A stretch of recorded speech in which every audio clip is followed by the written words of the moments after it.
Thank you. It's pretty hard for me to be embarrassed, but I confess I was embarrassed the other day as I was sitting on a train.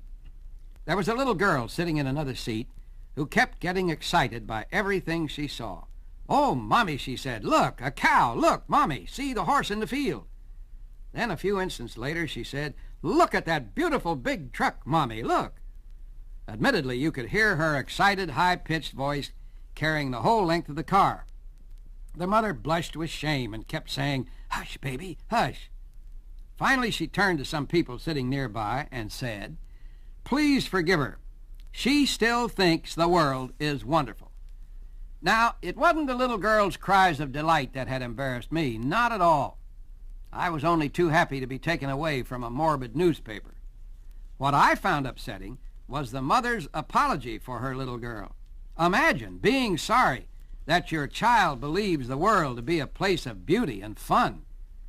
The trouble is that many of us believe, like that mother, that life should be a perpetually sobering experience, that every day should further impress us with the solemnity and heaviness of life.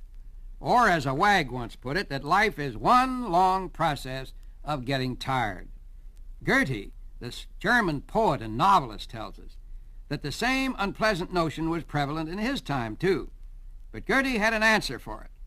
His answer after this word. The famous German writer Goethe noted that men always complain about the happy hours being so few and the sad hours being so many. But he said, this is our own fault. If we opened our hearts to enjoy all the good things offered to us, he said, we'd have the strength to manage the bad things when they came along.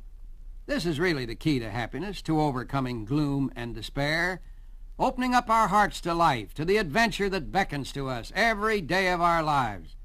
It's entirely within our power to enjoy our lives, no matter what weaknesses or handicaps we think we're stuck with. It's a matter of perspective, of looking for the good.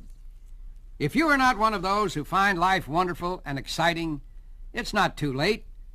All you have to do is avail yourself of life's constant offerings.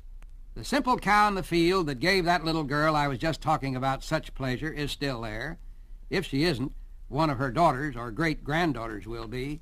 The green grass, beautiful, lush, tall green grass, can be seen by anybody with 2 legs and 10 minutes to spare. And the trucks that thrill her, by their size and power and speed, they're everywhere. If we are to age gracefully, we've got to keep some of the child in us intact. And I suggest that the most important part of the child's makeup is its unending inclination toward the simple beauty of life.